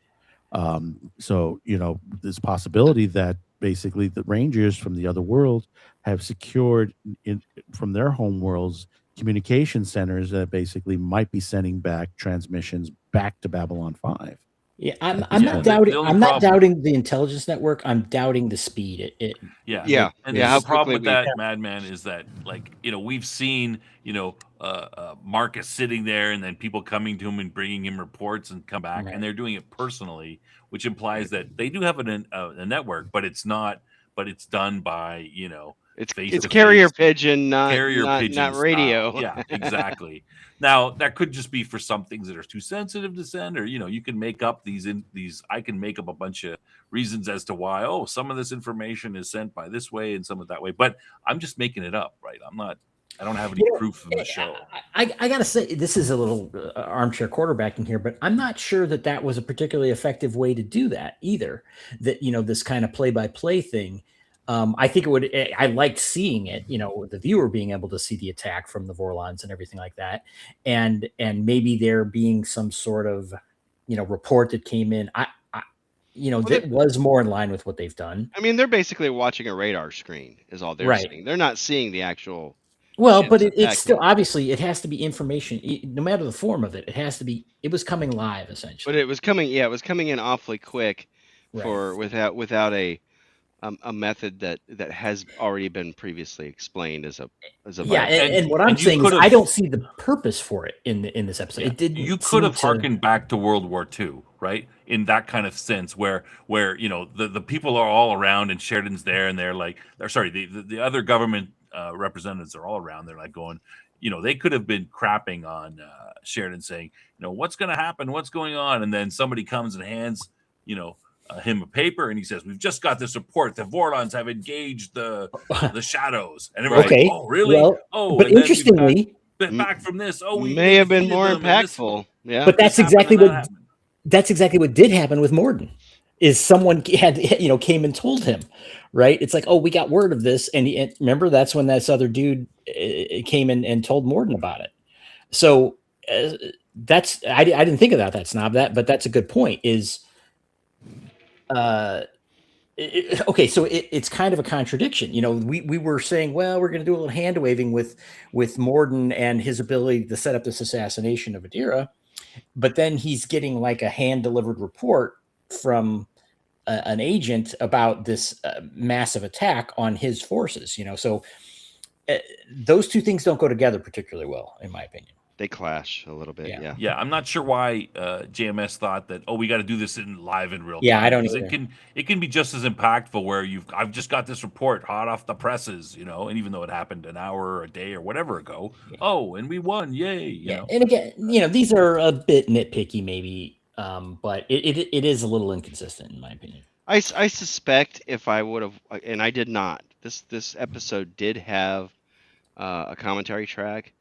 And I know don't go with the commentary track. No, I didn't. I did not watch it. Stop with the commentary track. I've warned you about this. I did not stop listening to those commentary tracks. Gosh, shut up.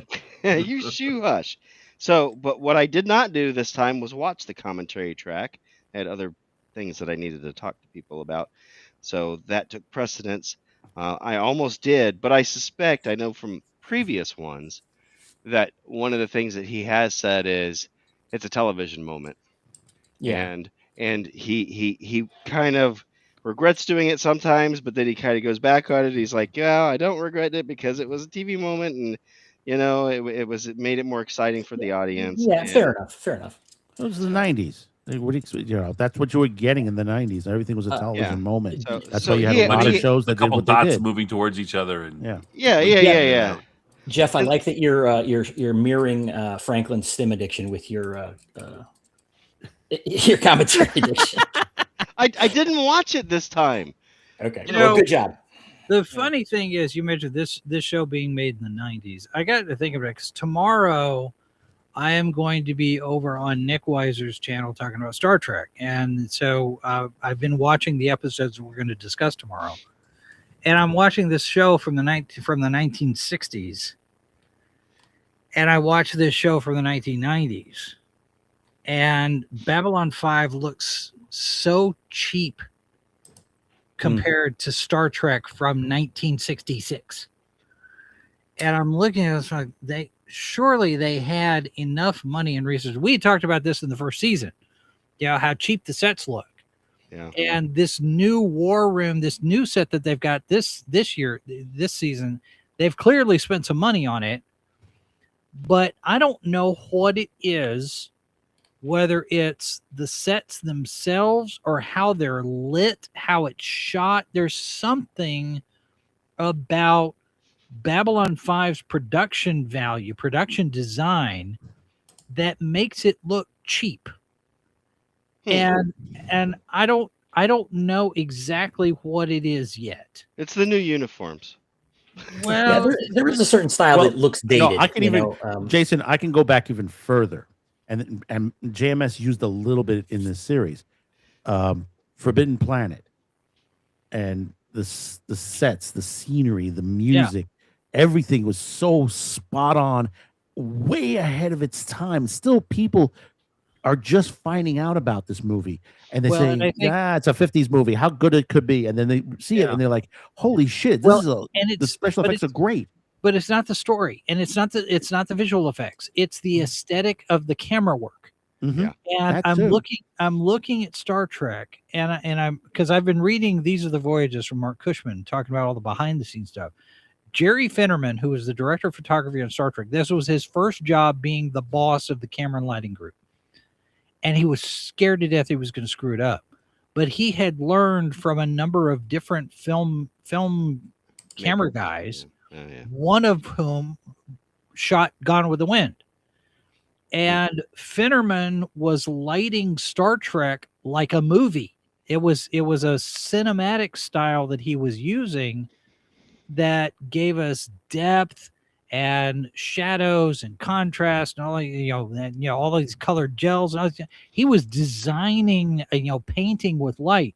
And I'm looking at Babylon 5 and it's just so flat.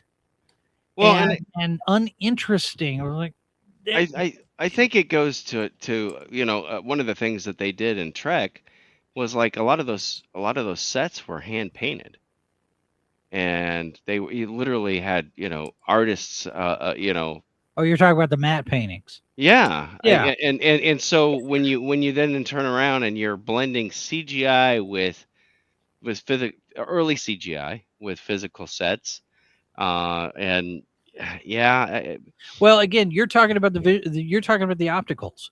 I'm talking about the camera work with the actors in the sets. I'm not talking about the visual effects. No, he's talking about the camera. Well, they use special lenses and stuff like that. They played all the tricks. I mean, Finnerman did so much in that, but you would think 30 years later, because look at DS9. It's on the same time.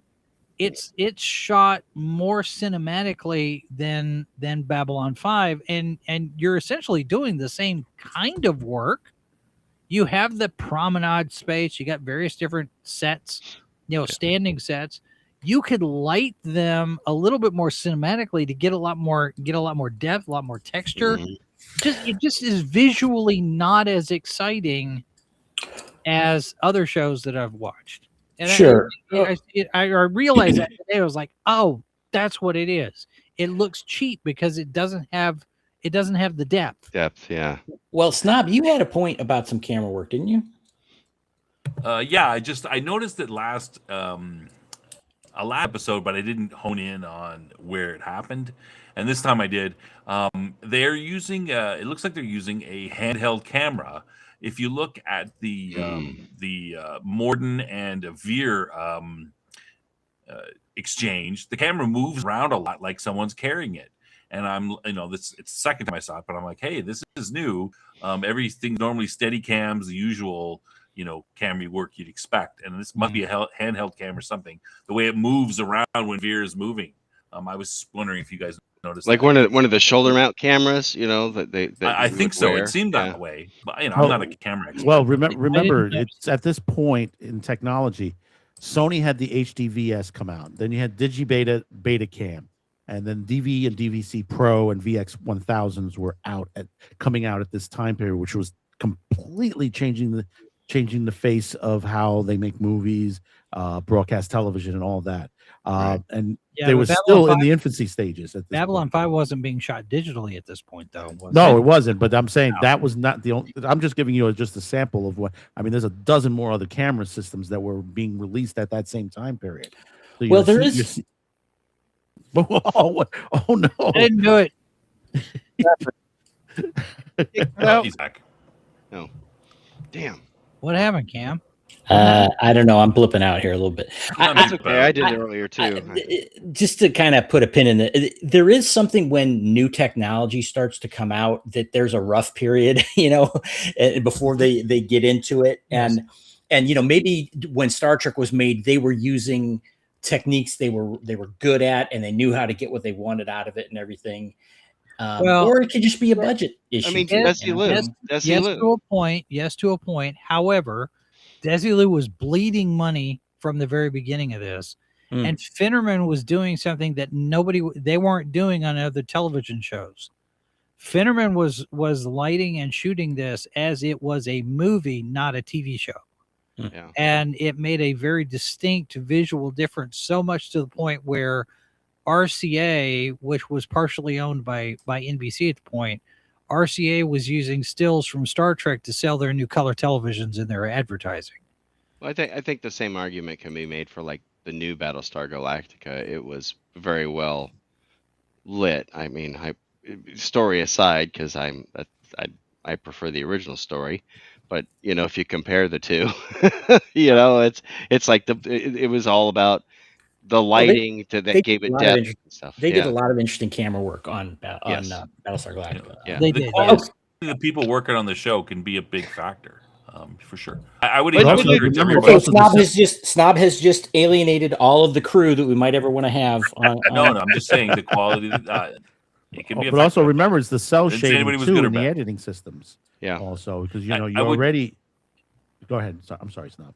Yeah, I was going to say, to finish it off, encourage anybody who to go back and quickly watch the episode and look at the Veer Morden exchange there, where he says, you could die, and check out, watch the sides of the screen and watch how they move and go, hey, this is not a normal. It looks like somebody holding a camera and moving around with it. But yeah. Okay, let's move on to the final bit here with Kosh. So Morden gets this news. The Vorlons had moved against them, and then we see him going to the alien sector where Kosh's quarters are, and with his little gut buddies. Yeah, they show up, and then we see kind of off screen this attack going on. We see Morden's face, and then there's flashing lights and everything, and clearly there's some sort of battle going on, which doesn't turn out well for Kosh. We find out then, there they have his his encounter suit damaged, and he's damaged, crushed. Yeah, crushed. Yeah. He's dead. So it's like, here it is, and then they have the whole bit about they get word to. Well, first of all, they hide this. They're not making it public. The Vorlons aren't making it public yet. They asked that it be kept. Right. The Vorlons knew that he died. Right. And then they have him, put his effects, including his encounter suit and such, on his ship, and then the ship departs. And there's this voiceover at the end. So, Jeff, do you want to talk about this? I think Sure. this whole thing, the consequences. Yeah, so basically, when Morden and his three bug buddies, whatever you want to call them, show up and they come in there, you almost see this satisfaction on Morden's face, that he's like in awe but also enjoying it. Because you don't see Kosh. You see the glow that is reminiscent that we've seen in previous, of Kosh. And it's at that point when this stuff starts that then they jump cut over to Sheridan, who's asleep, and then starts having basically a lucid dream, seeing his father again, and of course this father is having a conversation with him, talking about how he was wrong, and this and that, and they kind of leave it on where Sheridan doesn't quite yet realize who he's talking to, which that kind of, I don't know how that worked. Well, because it paralleled Jakar talking to Jaquan, when it was Kosh. But go ahead. But that's also not the first time that Sheridan and Kosh have had that type of thing where he took on the persona of his father, right? Is it? I don't think it is. No, I think it's the second time at least, right? I don't think so. No. I think this is the only time it happens. Only time. Yeah, I think it's the only time. We did see Sheridan's father before, but it was his real father. Yeah, but on the comm.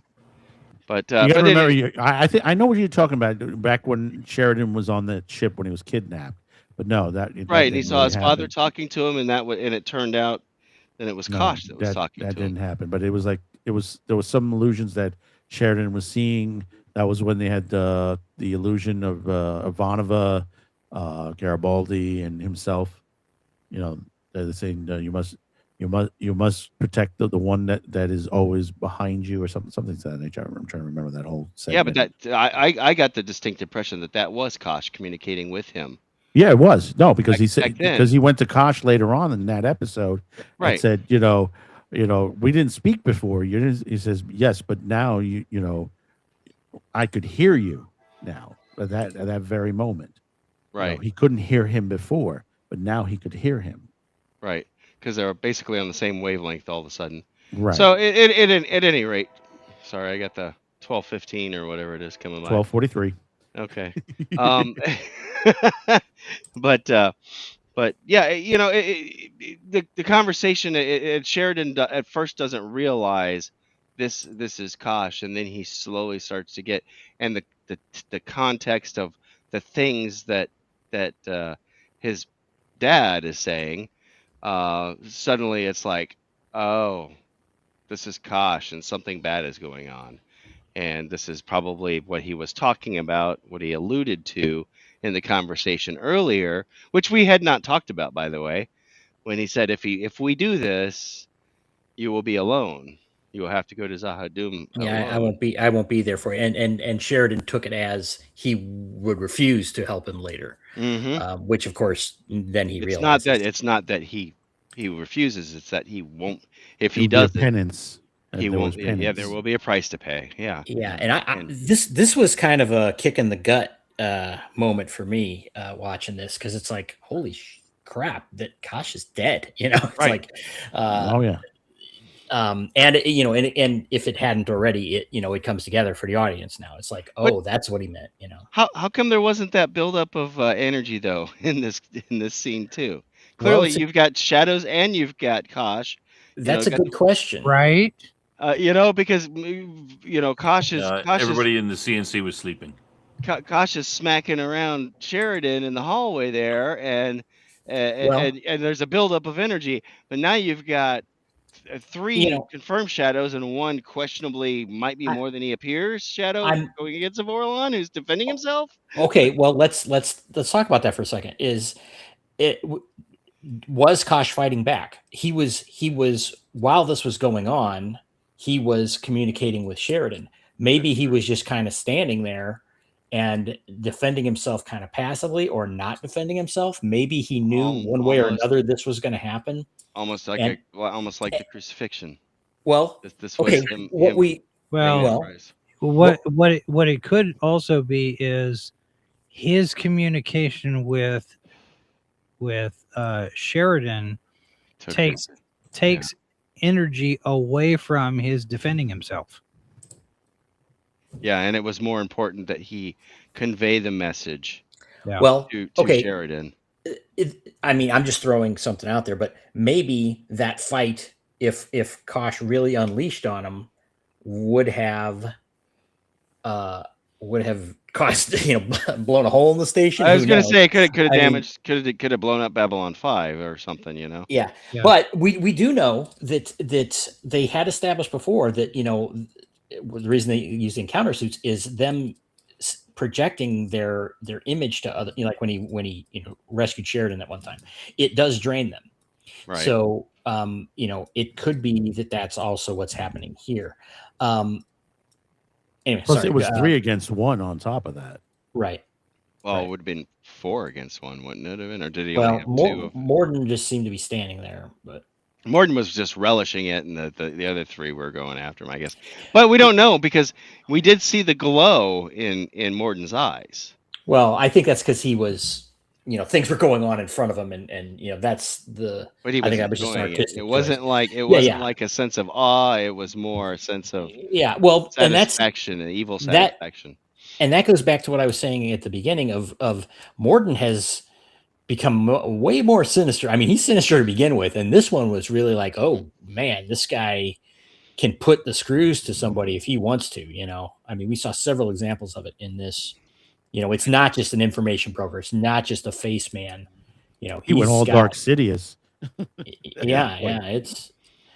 Yes, good. Anyway, so what did you guys think? I mean, did Kosh's death have a big impact on you or not? I mean, when I originally saw this back in the 90s, I was like, wait a minute, I love the Volons, and it's like, now we've just gotten rid of the only one in on the series, and it's just I was just like, wow. Kosh was there, with Delenn on there advising her in all this situation, and teaching Sheridan to this point. Right. He saved Sheridan from dying, when the explosion in the tram and all that. Now, what's going to go forward to this point without Kosh? Yeah. And Kosh showed his I mean, they implied, I think they outright said that Kosh may have been afraid, that they kind of come to the conclusion that he may have sensed fear at this point, that, for the first time in a long time, he's actually been fearful, immortality is not necessarily immortality, Right. And, but this is also, I think, something that Kosh knew had to come to pass in order for them to progress. And actually get this unified front that they were seeking. He basically had to take the hit. Like I said, it was almost a like a come to Jesus moment, or Jesus, that type of thing, where it's like, yeah, I'm resigned to do it. I have to, this is my burden. This is my price to pay. So, and Kosh does say, I'll always be with you, which is kind of an interesting little thing that he said, So,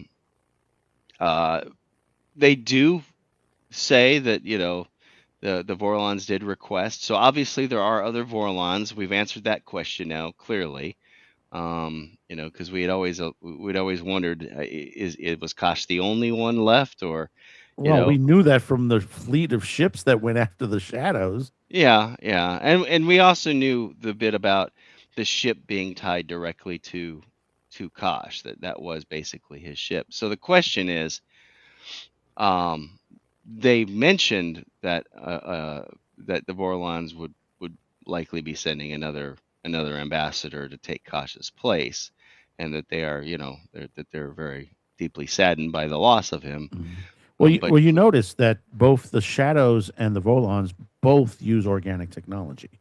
Yes. To the Yes. point, the way they're set up as far as their ships and everything. Well, that's supposed to be the next technology level beyond what the Minbari have, and we even see that with the White Star.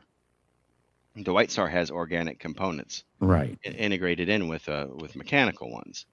So the next iteration is fully organic ships, right? So that's been kind of laid out. At least that was one of the things that was laid out early on. The most interesting part of this exchange for me is the fact that Vorlons can feel fear, and they do feel fear. Yes. They are much more like us than I initially thought, because I'm like seeing them almost these godlike things. They're inscrutable. We never know what's going on. Who knows what? But now they have regular emotions. They actually, get angry. They are fearful of their own mortality. I think that was the biggest shock to me. The biggest reveal. Yeah. In this. Well, the other thing is the whole dream sequence with the representation of Sheridan's father is listen to what his father says to Sheridan, and those are not his actual father saying that. That's Kosh that's saying that. That basically, I think Kosh had something in his own felt heart, like a father figure to Sheridan, that he cared about him, and he cared what would happen to Sheridan. Yeah. Yeah, definitely. That point clearly came across. So okay, Snob, you want to go to final thoughts and wrap up, or yeah, anybody have any points that we missed that you have a burning desire to bring up? If not, we'll go to final thoughts. I don't All think right. I have anything on my Time's list. up. Okay, good. Jason, what's your final thoughts of the episode? Give it a rating, anything like that? Well, it doesn't hold together as well as I would like. I'm going to give it 6.5 out of 10. There's too many. There are too many logic problems in this thing. Plot holes that are big enough to drive a Mack truck through. But yeah, it feels like this is an episode to get us to a certain point. From a certain point, it's a transitional episode. Yeah. Kosh's death was a surprise, unless he's not really dead. I think they need to be making more use of the new set they just spent a bunch of money to build. But I imagine probably throughout the rest of the season we'll see it enough that they'll be able to amortize it. Okay. Yeah. But there's just enough of this one that felt off. I enjoyed it fine. It's just not unwatchable. It was like, oh crap, why did they do that? None of that. It was just, yeah, it's okay. I think Londo's decision to just unleash the beast is probably a plot contrivance, not something that's actually driven by the plot. But yeah, it's okay. Not the best episode, but not the worst one. Jeff. Oh, really? You're going to come to me before Madman, huh? Never mind. Madman, go ahead. Okay, well, I give this a little bit more up to about 8.5. Yeah, I agree with Jason. There are some issues in here, technical, some of the storyline, but I think it's a bit more powerful on this episode, especially Sheridan and Kosh, Adira and Londo's situation onto the point, and now we're escalating even larger with the war coming forward to that situation. So there's a lot going on here. And, we're coming down to the end. We're coming down to the end of this season. We're only a couple episodes away. And what's next to come? Well, glad you asked. It's episodes War Without End. 1 and 2. Part 1 and part 2, yeah. All right, Jeff, go ahead. So, I think I agree with just about everything everyone has said. Yes, there were definitely some plot holes. That I would have liked a little bit more of connective tissue on. Some things were kind of awkward, and that does detract from from the episode, in my opinion. I'm not gonna go as low as a 6.5. I think it was probably a 7.5. It was a very good episode, but it would have been an 8 at least if there weren't so many of these just little things that just kind of little quirky things. Losing Kosh, yeah, it was kind of a gut punch. I was like, oh my god, they just got rid of Kosh. What's going on here? So that one did catch me by surprise. I did not expect it. And I like being not expecting things to happen. So that was kind of good. On the converse, I totally expected Adira to be dead. Right off the bat, I'm like, oh, she ain't gonna live to see Londo. And I'm almost surprised that we didn't get to see her briefly before, other than the flashbacks. So and that's that kind of inconsistency, I think, is the biggest reason for giving it like a 7.5. So. All right, Cam. Well, I kind of have to agree with Jason, but to a little bit lesser degree. I think I'm going to give this episode a 7, and it should have been a 9. Because the content of what happened in it is very important. Multiple things happening. I always talk about the main storylines and things, and this addresses the main storyline and important secondary storylines. But it just didn't come together as well as it could have. I would admit I probably would have been a little higher, but Jason won me over with some of his arguments, and it's things that just didn't need to be that way. I don't know why. There you go. It's rare I can be convinced of anything. Honestly, he drug me down from an 8. Okay. So Jason is dominating the ratings. Debbie Downer. Debbie Downer. Yeah. So, I mean, it was, in the end, I'm not going to look back at this and be like, man, that episode really messed something up. Mm-hmm. But within itself, it had some flaws, so. Yeah. Snob, what about you?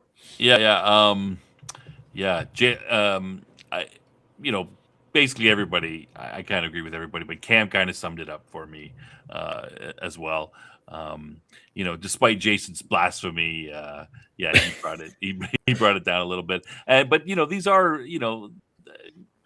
not all of them, but a lot of the points are things that could have easily been changed a little bit to make it together logically, and it would have brought the number up. I would give it about a 7.5. There's some really important story points in here. I mean, Kosh is dead.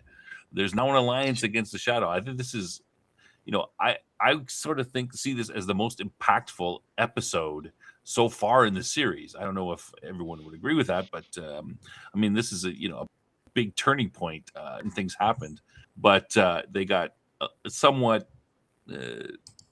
watered down a little bit by some logical inconsistencies and some stuff that could have been explained. And maybe Cam's right. Maybe you take away the Franklin arc, you've got that extra time that you can float the the things that were meant. Like, I would have loved to see the Morden, they were following him with a ranger, and that ranger got killed as well. Yes. I mean, I thought that would have been better. Yeah. Well, that the episode in my view. Wasn't there a scene shot? Because I seem to recall, I was looking at the trivia for this one on IMDb. There was a scene where, so Morden standing in line at the very beginning of the episode. Morden standing in line. The other guy comes by. The ranger comes by, or whoever it is, right? While Ivanova is doing her voiceover log, Morden comes around behind this guy, and the next thing we know, the guy is dead. Yeah, that was a security guy. And somewhere in there, apparently, there was a scene where a ranger gets killed. Mm-hmm. Yeah, Madman mentioned this. And that scene got cut. Yeah, Glenn Martin was the actor. He's still credited in the credits. Yeah. Yeah, and we agree, Jason. That seems like a crazy scene to cut out. It's like, what? Well, it keeps the Rangers in mind too, Right. because right, we didn't see Marcus in this. So, right. and this Yep. is a pretty pivotal thing with Kosh dying, and this is come Yeah, on, that seems like it would have been a really important thing to keep. yeah. Okay. You're not supposed to comment after I make my. Oh, You guys had your chance already. Jeez, come on. All right, All trivia right. then. Trivia. Trivia. Let's move on. Okay, trivia for next episode. What do we got here? Wrong one. Yeah, well, we'll go to the next one. Here we go. Interludes and Examinations. How many days since the events of Ship of Tears? I'm not sure if we mentioned that. Yes, when we did. blank goes to ground, I worry. Somebody said that. What is blank? You can never go wrong with blank. What is that? Who's that? What is that? Fill in the blanks on that. Somebody said that. Who does Kosh appear as in Sheridan's dream? We mentioned that. And how many shadows are present with Morden when Kosh dies? That might be the hardest one. I don't we actually know exactly what that is, but these questions will be answered next week on the show. Yeah. Okay. Well, coming up. We'll start with Jason. Coming up this week, tomorrow, I will be on Nick Weiser's channel at noon Central. So Live from the Bunker will be delayed. Nick and I are going to be talking about 2 episodes of the original series Star Trek. Nick is watching it for the first time. And tomorrow we are going to be talking about Conscience of the King, the Shakespeare one, and Balance of Terror that introduces the Romulans. So that'll be on noon Central over on Nick Weiser's channel. And then let's see what else is going on. I think I'm going to be on Friday night over on Master Swag King's channel again, doing that. And then some yahoos have got a discussion show on Sunday nights talking about tabletop stuff over on our channel. And other than that, I don't have anything really scheduled. We might do an open line on Friday. Mindy has been talking to me about doing rants on the weekends. We haven't got any kind of a formal plan yet, but we're still medical stuff and doctor's appointments and whatnot. But I think the rest of the week is clear. But that's what we've got so far over on ours. So. All right. Well, you're mentioning some sort of show on Sunday. Let's go to Jeff. All right. Well, we just wrapped up a game that I was running, a Shadow Dart game from we had been running. I think we went about 7 episodes. That was on Monday. And at some point here in the next week or two, we're going to actually have Tom Wilson, the creator of the Crumbling Keep of Kashmir, on with all the guys. It's going to be a different day because next Monday we're actually going to have a new game that's starting. I think we're going to be doing Lamentations of the Flame Princess. Oh. So I think that's where we're going. Yeah. I told you, Cam. Let me know, man. I'll get you in. We should talk about that. Okay. This Sunday we're gonna have Chris Miller from Mad Scribe Games. He's gonna be coming on the show, and we're gonna see if we're gonna get into the paranormal and supernatural or not, like he did on the last live stream he did with my buddy Lord Mateus. I was like having flashbacks of Art Bell, but seriously, he's got a great magazine.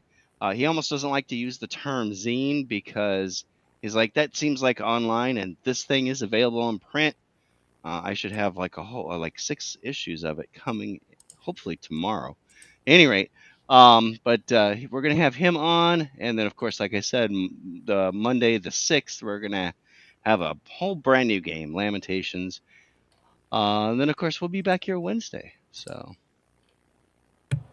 All right. Madman.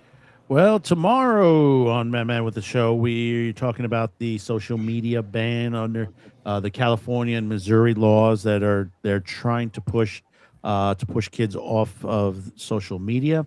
Also, we got another story. Basically, Sony is in crisis now with Crunchyroll as the second lawsuit has been filed on Crunchyroll for the hack on the data dump. The first one happens to be the Crunchyroll selling data to third parties. Now we got the data, them being hacked. Now, what's going to happen next with Crunchyroll? All the issues on that. Of course, we have the Man Cafe on Tuesday, but I just want to take this moment to tell you guys, if you looked on the in the chat, anti-derivative Jill's been having some issues to the point she's been demonetized. I don't think she's going to get her monetization back anytime soon. But this has been a major issue, especially like eFrib, Midnight's Edge, Marvelous Videos. They've all been demonetized to the situation with this new system, which is really stupid to the point because it's flagging the wrong people on there, and those people, and a lot of people are losing their their livelihoods to the point to that point. So I've put in hers there. Give her support. Support her channel. She has a Patreon. She has a coffee account on there. So give her some love when you get a chance. All right. Some of our affiliates. Don't forget Outpost Nerd, who was trolling us in the chat earlier. He was hard too. Check out his channel. His information's down there. He puts out videos every so often, I guess. I'm not sure a couple times a week. Check out his YouTube channels, Outpost Nerd, right down there. Yeah. I'll check out Dean, who occasionally comes on our show and discusses Babylon 5. I think he'll be here. Classes up the joint. Yeah. Class up the joint with his British accent.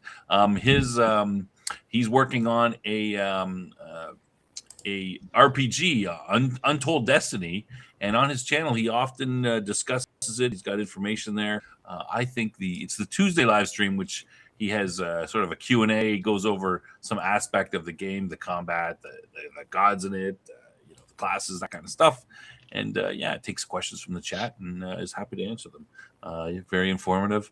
And some of the guys here on this channel are looking forward to trying out this system very soon.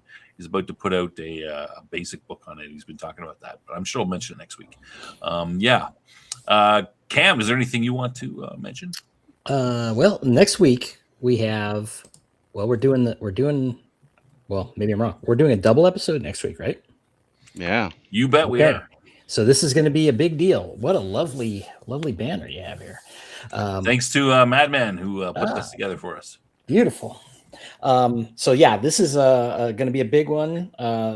Pivotal episode. A little bit of a spoiler you see there, but soon when you watch it, you will find out. So that's going to be fun. And on Sunday, we at Top Lofty Lounge at 11 p.m. Eastern, we will be discussing episode 1 and 2 of the Amazing Digital Circus. That's right. We're going to do a little bit of retrospective on that. We're going to go towards that. The Digital Circus is it's got 8 episodes out, and it's coming up in a couple of months, the last final episode, and we're going to look at them and dig into them and say what we think is going on. I think they're trying to say something with that show, and I'm curious to examine it and figure out what they're trying to say.